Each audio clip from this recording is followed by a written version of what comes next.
안녕하세요. 커피앤톡입니다. 오늘도 와주셔서 감사드리고요. 바로 사연 읽어보겠습니다. 안녕하세요. 저는 50대 초반 여자입니다. 저를 어떻게 설명해야 하나 싶은데 구태여 수식할 말이 없는 평범한 사람이에요. 가진 게 없는 평범한 집안에서 자란 사람이고 비슷한 환경에서 자란 남편과 결혼을 하게 되었어요. 풍족하지 않지만 그래도 남들한테 부끄럽지 않게끔 살아왔답니다. 하지만 제 인생에 유일한 복병이 하나 있었어요. 그건 바로 손이 형님이었답니다. 형님은 저와 완전히 다른 사람이었거든요. 좋은 집안에서 돈 걱정 없이 잘 배웠고 부족함 없이 자란 사람이었죠. 그만큼 사치도 많은 편이고 또 자랑은 얼마나 좋아하는지요.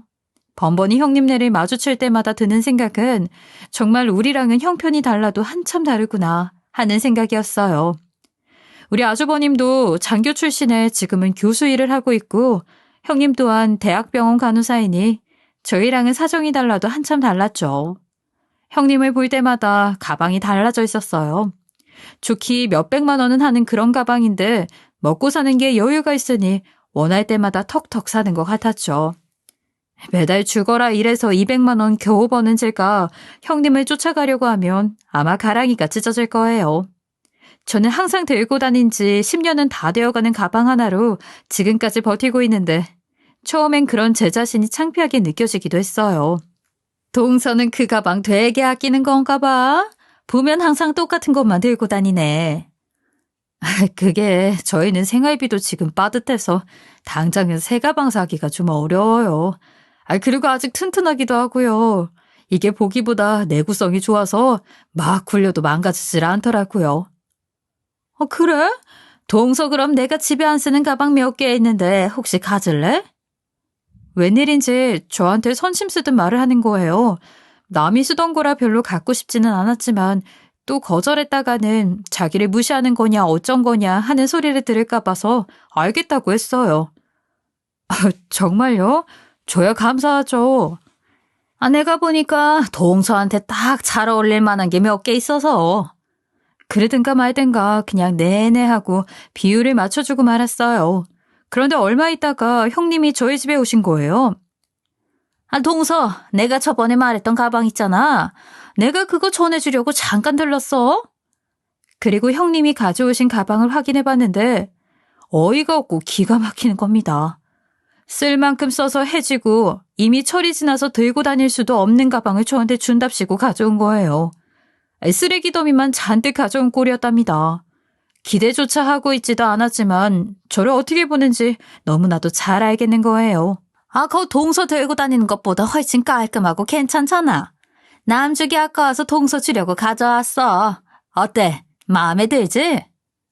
제가 들고 다니는 가방은 이 정도 쓰레기 같은 가방으로 생각해낸 모양이었어요. 말이나 못하면 중간은 갈 텐데 입으로 꼭 저렇게 매를 사더라고요.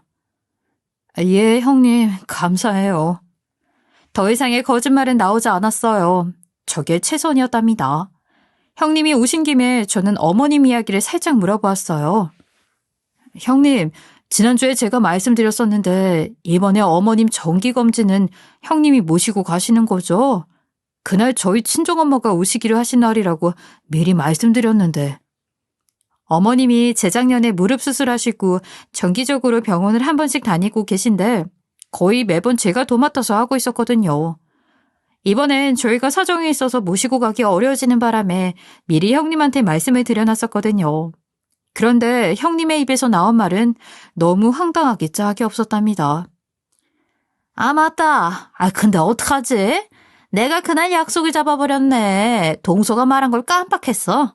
학교 동창들이랑 모임을 나가야 하는데 어쩌지? 미안. 형님, 그날은 시골에서 친정엄마가 오셔서 정말 시간 낼 수가 없을 것 같아요. 형님이 한 번만 도와주시면 안 될까요? 이런 상황에 대비해서 미리 말을 해뒀던 건데 상황이 난감하게 되었어요. 매번 제가 하는 일이니 본인이 한 번은 도와줄 수 있는데 말이죠. 제가 보기엔 제 말을 깜빡했다는 건 그냥 핑계 같아 보였어요. 동창들 모임이야 조금 늦게 나가도 괜찮은 일이니 다시 한번 부탁을 해보았답니다. 그런데 형님은 그 뒤에 더 어이가 없는 소리를 하더군요. 어머님 진료 그렇게 오래 걸리지 않으니 친정엄마한테는 조금만 늦게 와달라고 말씀드려봐. 그리고 매번 동서가 하던 일이니 어머님도 동서가 와야 마음 편하시지 않겠어? 그리고 동서가 어머님이랑 훨씬 더 가깝잖아. 내가 동서한테 고맙고 미안해서 이렇게 가방도 챙겨주고 하잖아. 저 걸레짝 같은 가방을 보면서 저한테 호의인 양 말을 하는 꼴새가 정말 화딱지 났어요. 어떻게 말을 해도 교묘하게 저한테 미룰 것 같아서 더 이상 말을 길게 하지 않았어요. 속에서 열불천불이 나더라고요. 어쩔 수 없죠. 그래 동서, 나 가볼게. 그날 잘 부탁해. 어쩜 저렇게나 얌생이 같은지 몰라요. 어머님한테 오가는 기름값이라도 한번 대주고 저러면 차라리 덜 미울 것 같은데 자기는 1원 한 장 손해보고 싶어 하지 않는 사람이니 진짜 저한테 도움이 될 만한 호의 따위는 없었어요. 형님이 가져온 가방들은 어디 처박아 놓고 한 번도 꺼내지도 않았어요. 꼴도 보기 싫었죠. 병원 문제뿐만 아니라 어머님한테 무슨 일이 있으면 무조건 우리 부부가 어머님을 챙겨야 했어요. 어머님도 형님이 자기를 보필하고 싶어 하지 않는다는 걸 아시는지 꼭 저희한테만 연락을 하시더라고요. 아가, 그네한테 전화해보니 너한테 전화를 해보라고 하더구나. 네, 어머님. 원래 오늘 형님이 어머님 모시고 가려 했는데 제가 모셔다 드릴게요. 그래? 오늘 안사돈께서 오신다고 하지 않았었나? 그게 형님이 오늘 약속을 잡아버리셨다고 해서 저희 엄마는 다음에 오시기로 했어요. 버스 시간대가 맞지 않더라고요. 어머님을 모시고 병원에 갔지만 거의 1년 만에 만나는 친정엄마를 보지 못했다는 생각에 얼굴이 좀 어두웠나 봐요. 내내 기분이 좋지는 못했거든요. 그날 어머님과 병원 진료를 마치고 나오는 길에 어머님은 제가 오늘 친정엄마를 만나지 못한 것에 대해 미안한 마음이 있으셨는지 이러시더라고요. 아가, 이거 얼마 안 되는데 기름값에 보태 써라. 나 때문에 엄마도 못 만나고 미안하게 됐어. 어머님 아니에요. 어머님 때문에 그런 거 절대 아니니까 마음 쓰지 마세요. 돈도 괜찮아요. 제가 한사코 거절했지만 제 가방에 우겨넣고 가버리시더라고요. 정작 미안해해야 할 사람은 따로 있는데 괜히 속상하고 어머님한테도 죄송한 마음이 들더라고요. 형님이 조금이라도 형님 노릇을 했으면 얼마나 좋을까 싶었는데 형님 노릇은 아니라 이제는 사람 노릇이나 좀 했으면 싶은 생각이 들었어요. 형님이 진짜 꼴사 나온 것은 자기가 필요한 것이 있으면 어머님한테 가서 아주 죽는 소리를 하는 거였어요. 1년에 고작 2번밖에 없는 제사 가지고 아주 생색을 내면서 앓는 소리를 하더라고요. 어머님, 때때마다 제사 때문에 아주 골머리 아파 죽겠어요. 제사 음식이면 돈은 또 왜 이렇게 많이 들어가는지 저 정말 이대로는 피가 말라 죽을지도 몰라요. 그래 큰아가, 네가 고생하는 거 잘한다. 어머님이 저 힘든 거 아시면 이번에 냉장고 좀 바꿔주세요. 저희 살림 빠듯한 거 아시잖아요. 이번에 수연이 고등학교 올라가면서 들어가는 돈이 한두 푼이 아니에요. 냉장고? 너희들 냉장고 바꾼 지 얼마 안 되지 않았어? 얼마 안 되긴요. 저희 냉장고 바꾸고 나서 요즘 신상품이 얼마나 많이 나왔는지 몰라요. 지금은 완전히 고물됐어요, 고물. 심지어 제사 음식은 제가 거의 손 걷어붙이고 다 하는 편이었어요. 형님은 숟가락 올리는 정도였죠. 저 또한 제사 음식에 비용을 대고 있었는데 그거 가지고 생색을 내면서 냉장고를 뜯어내려고 말하는데 너무 꼴보기가 싫었어요. 저희보다 여유가 있어도 한참 있는데 살림이 빠듯하다는 말이 나올까 싶었다니까요. 그리고 진짜 냉장고를 바꿔야 하는 건 저였답니다. 결혼하고 나서 단 한 번도 바꾼 적이 없이 지금껏 쓰고 있었거든요. 어머님이 처음엔 너무 고가라서 어렵다는 식으로 말하니 몇 날 며칠을 어머님한테 징징거리더라고요. 바꿔줄 때까지 저렇게 생떼를 쓸 인간인지라 나중엔 그냥 바꿔주시는 겁니다. 한두 번 저러는 게 아니니 그냥 저도 해탈한 심정이었어요. 그러다 정말 형님이라는 인간에게 오만 정이 다 떨어지는 일이 생기고야 말았어요. 그때는 형님네가 이사를 갔을 때였어요. 야가, 큰애가 이사했는데 그래도 한번 다녀와야 하지 않겠어? 네 어머님. 안 그래도 그것 때문에 연락드리던 차였어요. 이번에 저희 차 타고 같이 가셔요. 주말이 되어서 저희는 어머님을 모시고 이사한 형님네에 가게 되었어요. 지방에 살다가 이번에 애들 학교 때문에 집을 경기도로 이사했는데 서울 근방으로 간다고 얼마나 자랑자랑 하던지 몰라요. 밉살스러웠지만 그렇다고 안 가보면 손아래 사람이 되어서 안 와봤다고 궁시렁거릴 것이 뻔하니 먼 걸음을 하게 되었어요. 엄마, 그래도 오랜만에 아들 차 타고 드라이브 하니까 좋지? 아이, 그럼 좋다마다. 그나저나 큰애가 멀리 가는 바람에 이제 혼자 가려 해도 힘들겠어. 그전에는 버스 타면 한 번에 가니 달에 몇 번이고 반찬 가져다 주고 했는데 아이, 이제 나 꽝이지 뭐. 아이, 저희랑 같이 가시면 되죠, 어머님. 어려움 마시고 언제든지 필요하면 말씀하세요. 그 와중에 이제 멀리 사는 형님네에게 반찬 가져다 주지 못하는 걱정을 하고 계시는 겁니다. 이쁜 짓 하는 것도 없는 사람들인데 그래도 자식이라고 꼬박꼬박 반찬을 해서 가져다 주시는 어머님 생각을 하고나 있을련지요. 반찬이며 과일들을 바리바리 챙겨가느라 경기도까지 가는 동안 차 안에는 명절 같은 냄새가 진동을 했어요. 엄마들 마음이 참 이래요. 받는 것은 없어도 뭐든 해주고 싶잖아요. 그 마음을 알고 있으니 혼자서 멀리 이동하는 게 힘드시면 언제든 말씀하시라고 했던 거였어요. 그렇게 형님네 도착을 하니 자랑하고 싶은 마음에 입이 귀에 걸려서 환대를 해주더라고요. 아이고 동서 어머님 먼 길을 오셨어요. 어머 뭘 이렇게 많이 챙겨오셨어요? 다들 일로 앉으세요. 아니나 다를까 집값이 얼마이고 여기 학군이 얼마나 좋은 학군인지 쉬지도 않고 자랑을 하더라고요. 여기 엄마들한테 무시당하지 않으려면 진짜 정신 바짝 차려 해. 그래서 나도 이번에 신상을 하나 장만했잖아. 어때 동서? 잘 어울리지? 예, 형님. 너무 고급스럽고 잘 어울리세요. 그거 봐 여보. 시장 제품만 입어서 아무것도 모르는 동서가 봐도 괜찮은 거 다 가잖아. 아니, 이가 별로라고 그래서 안 사려다가 내가 고집 부려서 얻어낸 거거든. 은연중에 저를 내리깔아버리면서 자랑하는 저놈의 화법은 10년이 지나도 바뀌지가 않더라고요. 뭐 이제 이사도 갔겠다 만나봤자 얼마나 만나겠나 하는 생각으로 그냥 꾹 하고 한번 참아버렸어요. 이사를 하면서 가구, 가전들을 싹 다 바꿨는데 돈이 얼마나 많으면 이러나 싶어서 부럽다는 생각도 좀 들었어요. 형님, 이번에 가구랑 가전 싹 다 바꾸느라 돈 꽤나 들어가셨겠네요. 우리도 허리가 휘어. 그래도 애들 기죽일 수는 없잖아. 이 동네 사람들한테 밀리지 않으려면 해야지. 예, 그거 함부로 만지는 거 아니야? 너희들 엄마 아빠 월급 싹 다 갖다 바쳐도 그거 못 산다? 뭘 알아야지 원. 저희 애들이 신기한 게 있으니 뭘 눌러봤나 봐요. 거기다 대고 저렇게 말을 하는데 그냥 주둥이를 확 쳐버리고 싶었답니다. 다 함께 점심을 먹고 저희 부부는 먼저 자리에서 일어났어요. 근처에서 부부 모임이 있었기 때문이었죠. 어머님은 어차피 주무시고 가실 거라 뒷정리만 빨리 해드리고 자리를 떠났어요. 형님, 집 구경 잘했어요. 저희 다음에 또 올게요. 더 있다 가라고 할까봐 아주 그냥 쏜살같이 나와버렸네요. 그런데 문제는 그날 저녁에 일어났답니다.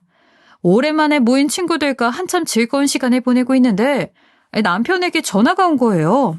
어머님이었죠. 엄마 이 시간에 무슨 일로 전화를 하셨어요? 그게 너희들 아직 경기도에 있지? 혹시 지금 터미널로 와줄 수 있겠어? 어머님은 터미널에 와달라는 말씀을 하시는 거예요. 이 시간에 무슨 일로 터미널에 계신 건지 의아한 생각이 들었어요. 그 전화를 받고 곧장 모임에서 먼저 일어나게 되었고 저희는 어머님을 만나러 터미널로 나갔답니다. 그곳에서 만난 어머님에게 왜 여기 있는 건지 자초지종을 들을 수 있었어요. 엄마, 이 늦은 시간에 여기 왜 계신 거예요? 그게 멀리서 왔으니 엄마는 당연히 네 형이 자고 가라 할 줄 알았는데 끝까지 자고 가라는 말을 안 하더라고. 내가 일어나지를 않으니 네 형수가 곧 버스 끊긴다고 눈치를 줘서 부랴부랴 나왔어. 근데 여기 도착하니 방금 막 차가 떠났다고 하더라고. 오늘 차편이 없다고 다시 가기도 눈치가 보여서 니들한테 전화해봤어. 저는 너무 황당해서 말이 나오지 않았어요. 무릎도 안 좋으시고 낮에 비가 와서 날도 굳은 데다가 이미 깜깜해졌는데 어떻게 주무시고 가라는 말을 안 할 수가 있는 건지 싶었다니까요. 저는 어머님 편에 서서 역정을 했어요. 아니, 형님 정말 해도 해도 너무하신 거 아니에요? 어머님 그냥 자고 간다고 한마디 하시지 그러셨어요. 맞아요, 엄마. 자고 가란 말 안 한다고 그냥 나와버리시면 어떡해요. 형도 그렇고 형수도 그렇고 진짜 어쩜 사람들이 이래. 도운동거리는 건 그렇다 쳐도 이건 진짜 아니잖아. 남편까지 합세해서 그 인간들의 파렴치함에 대해 화를 냈어요. 하지만 어머님은 그 와중에도 자식들 편에 서서 생각을 하시더라고요. 뭐 애들도 사정이 있으니 그러겠지. 그리고 시애미가 집에서 자고 가는 걸 좋아할 며느리가 어디 있겠어. 됐어. 다들 그만해. 엄마도 참 형이 뭐 잘했다고 그렇게 편을 들어줘요. 형도 참 속 없네.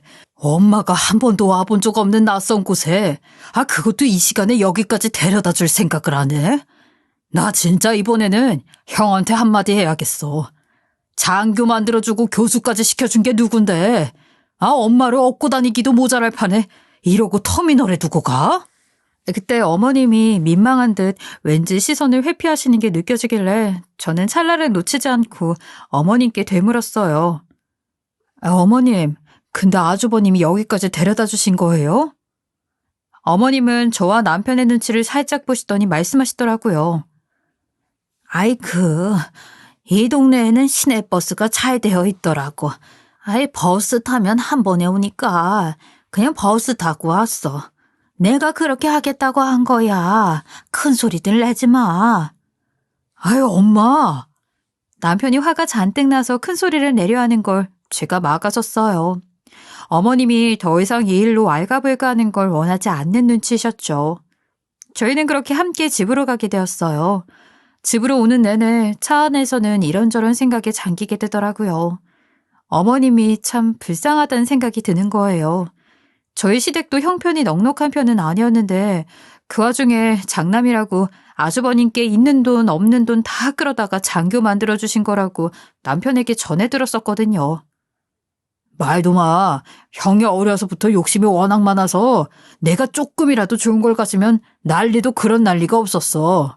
원체 본인이 원하는 건 손에 꼭 넣어야 하는 인간이라 집에서도 형한테 좋은 걸 다 해줬었고 장남이라 그런 것도 있었어. 아주버님 생긴 것만 보면 전혀 그러지 않으실 것 같은데 되게 의외다. 당신 어릴 때 되게 속상했겠다. 그냥 그러려니 했어. 형의 본 모습을 알면 당신도 놀랄 거야. 형수 보면 딱 형이랑 똑같은 짓 하는 것 같아. 끼리끼리 잘 만났지 뭐. 아무튼 난 형이랑 엮이고 싶지 않을 뿐이야. 난 그냥 장가 잘 간 걸로 예전에 뺏기면서 살았던 것들을 보상받는다고 생각하면서 살아. 우스갯소리로 말을 하지만 커오는 내내 얼마나 속상하고 서러운 마음이 들었을지 생각하니 마음이 아리기도 했었답니다. 아무튼 어머님은 그렇게나 장남에게 희생하면서 뒷바라지를 해주셨는데 돌아오는 건 이런 푸대접이었어요. 그리고 다음날 저는 말이라도 해야겠다는 생각에 참다 형님에게 전화를 걸게 되었어요. 형님, 어머님한테 안부 전화는 해보셨어요? 내가 아직 일이 바빠서 못 해봤는데 어머님 잘 들어가셨대? 오밤중에 시어머니를 집에서 내쫓다시피 했으면서 안부 전화도 하지 않았다는 말을 들으니 순간 또 화딱지가 나더라고요. 저는 격양된 목소리로 말을 이어갔어요. 형님, 아직 전화도 안 해보셨다고요? 어제 어머님, 저희가 모임하다 말고 나와서 모셔다 드렸어요. 그래? 잘했네? 근데 왜? 너무나도 해맑게 무슨 문제가 있냐는 말을 하는 겁니다.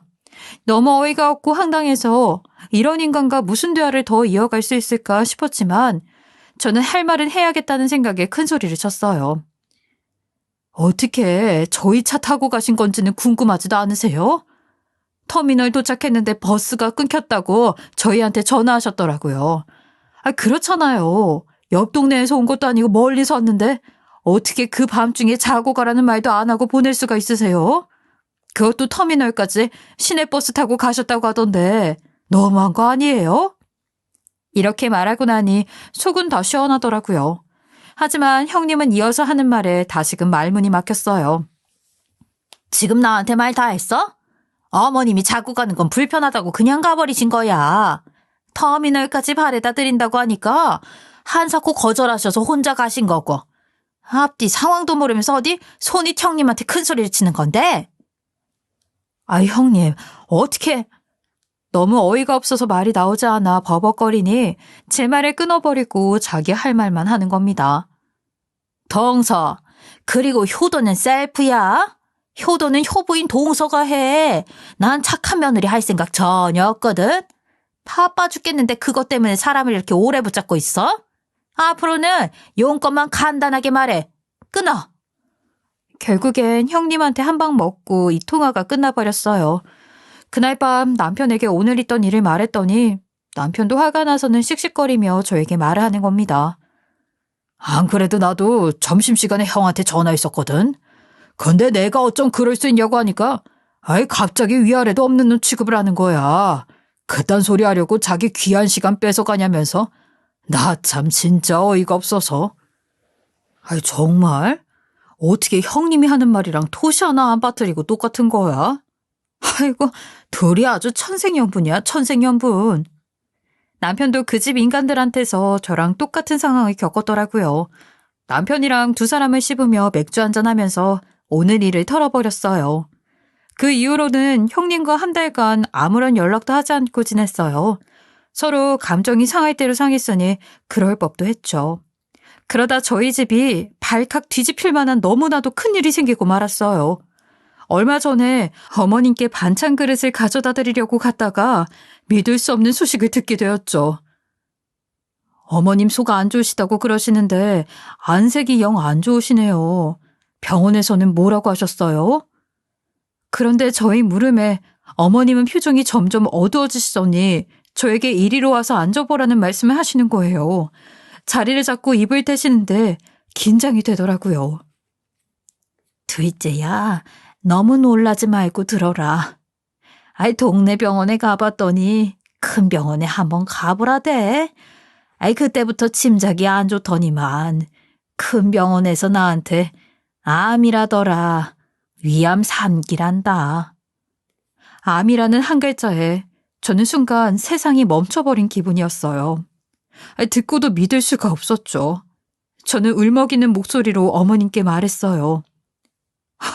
어머님, 그럼 이제 어떻게 해야 해요? 치료 받으면 괜찮아지시는 거죠? 어머님, 그런 거죠? 아이, 그렇게까지 놀랄 것 없어. 요즘 세상에 의료기술이 얼마나 많이 발달했는데 그래. 저 세상 가고 싶어도 내 마음대로 갈 수도 없어. 너무 걱정하지 마라. 어머님의 그 말씀에 저는 눈물이 후두둑하고 떨어지는 거예요. 갑작스러운 어머님의 소식에 마음이 무너지는 기분이었답니다. 남편에게 소식을 전하니 놀라는 건 마찬가지였어요. 엄마, 걱정하지 마. 엄마 다 나으실 때까지 우리가 옆에서 다 챙겨드릴 테니까요. 우리 회사 부장님네 사모님도 암이었는데 결국 지금은 완치해서 건강하게 잘 지내고 계신데요. 너희들 걱정이나 해. 아이, 엄마는 진짜 괜찮다니까. 난 아무렇지도 않은데 옆에서 난리들이야. 걱정하는 저희들에게 안심을 시켜주시려고 아무렇지 않은 척을 하면서 말씀하시지만 속으로는 얼마나 무섭고 힘드시겠어요. 그 마음을 생각하니 또다시 억장이 무너져 내렸어요. 집에 이런 큰일이 생겨버렸으니 어쩔 수 없이 형님네한테 전화를 했어요. 형님, 잘 지내셨어요? 아니, 형님 없는 사람인 줄 알았는데 어쩐 일로 형님 하면서 전화를 다 했대? 애써 웃으면서 말을 꺼냈지만 돌아오는 대답은 싹퉁머리 없었어요. 그 얄미운 목소리를 듣자마자 바로 끊어버리고 싶었지만 일단은 목적이 있는 전화를 한 것이었으니 말을 이어갔답니다. 저 형님이랑 언쟁하겠다고 연락드린 거 아니에요. 지금 집에 큰일이 났어요. 어머님이 암이래요. 아니, 암? 그래서 지금 어떤 상황인 건데? 그제서야 놀라면서 어머님이 어떤 상황인지 물어보는 겁니다. 일단 치료에 들어가 봐야 할 것 같아요. 형님도 한번 내려오셔야 할 것 같아요. 그래, 나중에 시간 내서 한번 갈게. 그 이후 어머님은 항암 치료를 시작하셨고 항암의 후유증으로 꽤나 많이 힘들어하셨어요. 옆에서 저와 남편이 번갈아 가면서 최선을 다해 어머님을 보필하고 있었답니다. 하지만 아주버님과 형님이라는 사람들은 장남 맏며느리가 되어서 코빼기도 비추지 않더라고요. 몇 차례의 항암이 지난 후 어머님은 1차 수술을 받으시게 되었어요.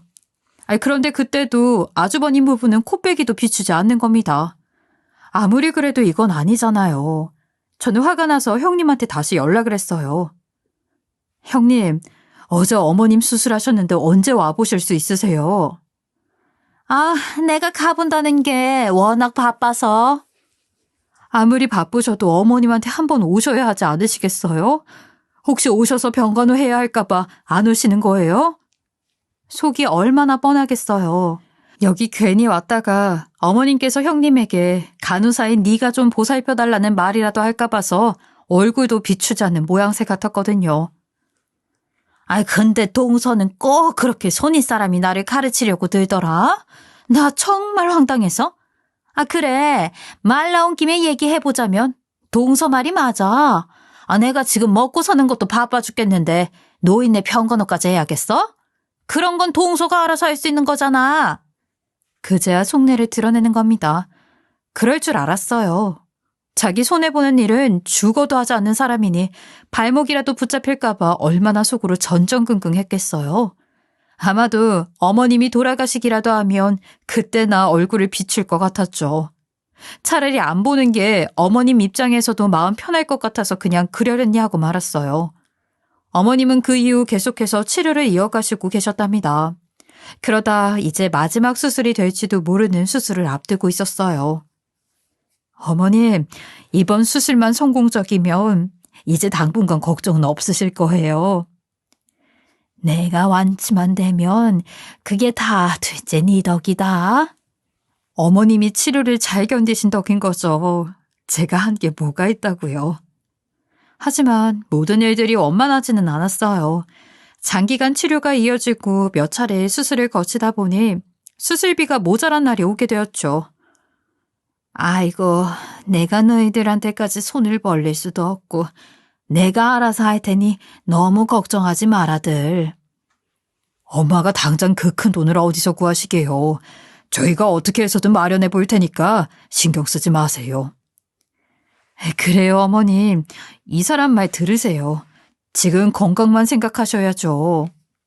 돈 때문에 걱정시켜드리고 싶지 않은 마음에 남편과 말은 그렇게 해놓긴 했지만 막상 돈을 구할 생각을 하니 걱정부터 앞섰어요. 여보, 그나저나 우리 지금 그 정도 목돈은 없는데 어떻게 하지? 정 안 되면 대출을 끌어오든지 해야지 뭐. 어떻게든 구멍은 생길 거니까 너무 안 좋게 생각하지 말자. 지금 저희 집 상황에서 대출을 더 끌어가지고 오면 상황이 많이 어려워질 것이 뻔했어요. 너무나도 막막했죠. 결국 어쩔 수 없이 최후의 수단으로 형님께 도움을 요청해 보기로 했어요. 다시는 그 목소리를 듣고 싶지 않았는데 달리 방법이 없었거든요. 그래도 자기가 맏며느리인데 이번에도 거절을 할까 싶었답니다. 형님, 다름이 아니라 어머님이 이번에 마지막 수술을 받으실 예정인데 그게 수술비가 조금 모자라서요. 형님께서 조금 도와주실 수 있으실까요? 어머님이 형님한테는 손 벌리지 말라고 신신당부를 하셨는데 어머님도 저희도 지금 돈 나올 구멍이 없어서요. 하지만 그 입에서 고운 말이 나올 리가 없었어요. 오히려 기대를 한 제가 바보였고 머저리였죠. 아이고, 위아래 구분 못하고 가르치려 들더니 이제 하다 나한테 돈을 뜯어내려고 그래? 내가 돈이 어디 있어? 먹고 죽으려도 그렇게 큰 돈을 내가 어디서 구하겠냔 말이야. 우리도 형편이 빠듯해서 아주 힘들어 죽겠는데 내가 그 노인네한테 저승길 가는 노잣돈까지 챙겨줘야 해. 어이가 없으려니? 악마가 있으면 아마 딱 저런 모양이겠구나 싶었어요. 어쩜 입만 열면 저렇게 자기들 돈 없다는 소리를 하는 건지. 집이 40평이 넘고 걸치고 다니는 것만 해도 수백만 원인데 진짜 있는 것들이 더해도 한참을 더한다니까요. 그 인간의 말에 화가 나서 저도 언성을 높이면서 말했어요. 형님, 지금 어머님 생사가 오가는 중인데 정말 너무하신 거 아니에요? 아, 그래? 그런 거면 더더욱 없어? 그리고 난 효부가 아니라서 효부인 동서가 어떻게든 그 돈 마련해다 드리면 되겠네. 진짜 너무나도 어이가 없었어요. 그런데 더 황당한 건 그 주 주말에 일어났답니다. 저와 언쟁을 했던 것에 대해 분이 풀리지 않았는지 아주버님과 함께 저희 집으로 찾아온 거예요. 어머님은 수술 전까지 저희 집에서 모시기로 했었는데 주말 아침부터 와가지고 생떼를 쓰는 겁니다. 아이, 동서, 내가 정말 억울하고 열이 받아서 여기까지 굳이 찾아왔어? 손 아래 사람이 뭘 모르고 한 번은 가르치려 들 수 있다고 생각해. 그런데 어떻게 주제도 모르고 몇 번이나 너한테 형님 행세를 하는 건데? 형님, 그렇다고 지금 여기 오셔서 이러시면. 어머님도 할 건 아셔야 할 거 아니야? 어머님, 저 정말 억울해요. 저희 지금 돈이 없어서 애들 학원도 다 줄이고 있고 그이도 몇 달째 옷 한 벌을 못 사 입고 있어요. 그런데 동서는 하극상도 모자라서 저를 완전 돈이 있으면서 주지도 않는 도둑녀 취급을 하잖아요. 그러면서 가슴팍을 팍팍 치면서 울고 바닥에 뒹굴면서 눈물을 줄줄 흘리는 할리우드 액션을 하는 겁니다. 제가 뒹굴고 싶은 심정이었어요. 누가 보면 제가 무슨 돈 내놓으라고 공갈이라도 한 줄 알 거예요. 어머님은 기운 없는 목소리로 형님께 말씀하시더라고요. 큰애야, 무슨 말인지 다 안다. 그만 좀 울어라. 아이고, 정신이 하나도 없다. 어머님이 말씀을 하시자 그제야 옷을 추스르면서 정리를 하는 거예요. 그런데 그때 바닥에 뒹굴면서 코트 안주머니에 있던 차키가 툭 하고 떨어졌어요. 재빠르게 주워다가 눈치를 쓱 보고는 주머니에 넣었는데 그 차키는 다름 아닌 벤츠 차키였답니다.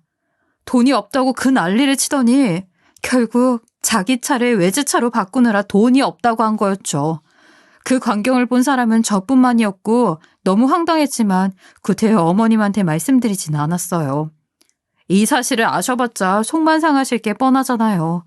저는 형님이 나갈 채비를 하고 있는 틈에 귀에다 대고 작게 말했어요.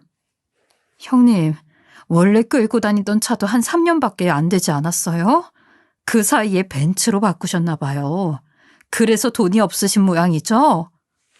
제 말에 당황을 하면서 눈을 부라리고 쳐다보는 겁니다. 어머님 수술비는 저희가 대출 당겨다가 마련했어요. 형님한테 돈 달라는 소리 안 할 거예요. 하지만 사람이 그러시면 안 되죠. 사람이 양심이라는 게 있어야죠. 제가 일침을 놓으니 저를 째려보고는 휙 하고 자리를 빠져나가 버리더라고요. 저런 인간을 상대로 입씨름을 했던 제가 멍청했어요. 그냥 상종을 하지 말았어야 했는데 말이죠. 베란다를 통해서 지켜보고 있었는데 형님네 식구들은 신형 벤츠를 몰고 아파트를 빠져나가더라고요. 어차피 저 인간이 돈을 빌려줄 리 만무했으니 저희 부부가 대출을 끌어다가 수술비를 마련해드렸답니다. 어머님은 너무 미안하다고 하셨지만 다른 대안이 있는 상황이 아니었어요. 그렇게 시간이 흘렀고 몇 주 후에 어머님의 수술 날짜가 되었답니다. 수술을 앞두고 어머님의 부름에 온 가족들이 병실에 모이게 되었어요. 마지막 수술이니만큼 가족들을 다 함께 보고 싶다는 말씀을 하시더라고요. 내가 늙기는 하는 모양인지 마지막이 될지 모르는 큰 수술을 앞두고 우리 손주들까지 다 얼굴을 보고 싶어서 오라고 했어. 엄마, 수술 잘 받고 나와서 보면 되는데 어차피 금방 회복할 거잖아요. 남편의 너스레에 그제 옅은 미소를 보이시더라고요. 부족한 살림에 수술비까지 마련해준 우리 둘째한테 내가 참 염치가 없고 미안하다. 다 늙어서 빨리 가야 하는데 이놈의 생명줄이 왜 이렇게 긴 건지. 그리고 큰애야, 너희들한테는 원망스럽거나 미워하는 거 전혀 없으니 마음 쓰지 않아도 된다. 어머님, 수술 잘 받고 일어나셔야죠. 어머님의 말씀에 마음에도 없는 소리를 하더군요. 그리고 어머님은 다시 말씀을 이어가셨어요. 내가 이렇게 오늘 내일 하면서 아파 보니까 한 번도 생각해 본 적 없는 유언장이라는 걸 처음 써보게 되더구나. 공중인지 모신지를 받아둬야 한다고 해서 미리 받아뒀는데 아직 저 세상 간 건 아니지만 그래도 수술 들어가기 전에 모두들 있는 자리에서 이 유언장을 열어보려고 너희들을 이렇게 부르게 되었다. 어머님은 자식들 모르게 유언장을 미리 적어 놓으셨더라고요. 예상치 못한 상황이었어요. 순간 눈물이 쏟아질 것 같은 기분이 들었지만 차분하게 어머님의 말씀에 귀를 기울였답니다. 하지만 어머님이 다시 입을 떼시는 순간 병실 안의 분위기는 완전히 달라지게 되었고 저희는 너무 놀라서 입을 다물 수가 없었어요. 어머님의 말씀은 이랬습니다. 이 나이 먹고 손에 현금이 없어서 작은 애한테 손을 벌리게 됐는데 작은 애한테 내가 정말 미안하다. 그간 평간호해준 것도 전부 작은 애인데 말이야. 그 돈은 내가 지금 살고 있는 집을 팔아다가 갚는 걸로 하마. 그리고 너희들 돌아가신 아버지가 내 앞으로 남겨둔 시골 땅 10,000평은 내가 전부 둘째 며느리에게 증여하마. 저희는 모두 얼이 빠진 얼굴로 상황 파악을 하지 못하고 있었어요. 어머님이 말씀하신 그 땅은 그 누구도 알지 못하는 것이었죠.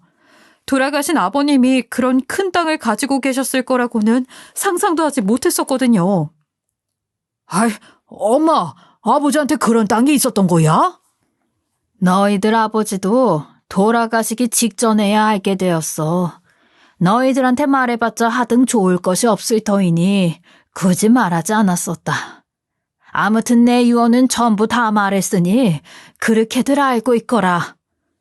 어머님의 말씀이 끝나자 형님은 억울하다는 눈을 하고 몸을 있는 대로 나뒹굴며 어머님께 말하더라고요. 아니 어머님, 그 많은 걸 동서한테 전부 다 넘겨버리시면 그럼 저희는요? 장손을 먼저 챙기셔야죠 어머님. 그래. 너희도 섭섭해할 것 같아서 내 준비한 것이 따로 있지. 너희한테는 더 큰 걸 줄 거야. 걱정하지 마라. 어머님은 형님한테도 줄 것이 있다고 하시는데 형님은 속도 없이 다시 배시시거리면서 물어보더라고요. 아휴, 어머님, 진짜인 줄 알고 놀랐잖아요. 역시 그럴 줄 알았어요. 어머님 저희한테는 뭘 더 큰 걸 주시는 거예요? 그네 집에 가면 너희들 시아버지가 한평생 모아둔 책들이 잔뜩 있는 거 알지? 거기 그 책들 싹 다 가져가거라. 너희들 같이 니들 속만 차리고 니들 것만 챙기는 욕심 많은 것들에겐 돈보다 마음의 양식을 쌓아야 된다 생각했다. 내가 자식 교육을 잘못시켰으니 책으로나마 유산을 남긴다. 그 책 읽고 남은 인생은 제대로 살 거라. 니들한테는 그게 돈보다 더 큰 인생에 도움이 될 거야. 특히 탈무드는 꼭 읽거라. 인생의 교훈을 많이 주는 책이거든. 어머님의 말씀에 저와 남편은 순간 푹 하고 웃음이 터져버렸어요. 어머님은 완전히 계획하에 준비를 하고 계셨던 모양이었답니다. 형님과 아주버님은 이제서야 상황 파악이 된 것인지 무릎을 꿇고 눈물 연기를 하면서 어머님을 회유하려 드는 겁니다. 엄마, 어떻게 저희한테 이러실 수가 있으세요? 정말 너무하신 거 아니에요? 이 집의 장소는 저잖아요, 저. 어머니, 저희가 그동안 얼굴도 비추지 않아서 섭섭하신 거죠? 그래서 그러신 거죠? 제가 맏며느리로서 앞으로 잘 모실게요. 어머니, 정말 죄송해요. 저희한테도 기회를 주셔야죠. 기회는 무슨 기회야? 둘 다 바쁘고 사는 게 빠듯해서 신경 못 쓴 건데. 그런데 큰애야, 니들 차가 아주 멋들어져 보이더라. 둘째 너도 돈 받으면 꼭 똑같은 걸 한 대 뽑아라. 그거 몇 대는 살 돈이 될 거 아니야. 어머님은 그날 형님이 감춘 벤츠 차키를 보셨던 겁니다. 봐놓고도 저에게 말을 하시지 않은 거였어요. 형님은 완전히 망연자실한 얼굴을 하고 눈물을 흘렸지만 이미 너무 되돌릴 수 없는 상황이었어요. 이후 어머님은 수술을 잘 받으셨고 점차 회복을 해가셨답니다. 나중에 저는 어머님께 여쭤보게 되었어요. 어머님, 근데 그 땅은 왜 저한테 증여해 주신 거세요? 그이한테 안 해주시고요?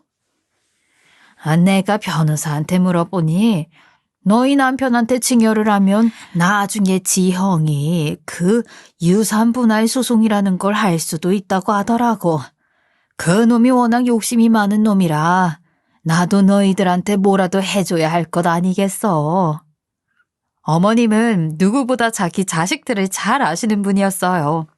거기까지 이미 손을 써두신 거였죠. 그 이후 예정대로 어머님은 집을 팔아서 저희에게 수술비를 갚으셨고 땅 또한 증여를 받게 되었어요. 저는 그 큰 땅의 주인이 되었어요.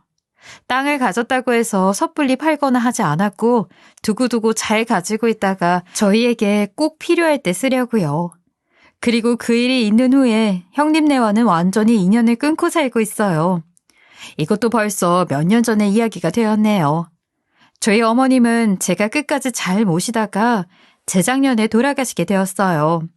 장례식 날에도 형님네는 와보지 않더라고요. 그냥 자기 스스로 업보를 쌓는구나 싶었어요. 맨날 그렇게 돈돈거리던 형님네가 얄밉기만 했는데 어쩌다 보니 저에게 이런 선물이 똑 하고 떨어지는 날도 오네요. 당장 사는 게 힘들다 할지라도 제 양심과 도리를 지키면서 살아온 것에 대한 보답이 아닐까 하는 생각을 해봅니다. 긴긴 겨울날 저의 이야기가 많은 분들에게 친구가 되었으면 좋겠고 다들 행복 가득한 연말 보내시길 바랍니다.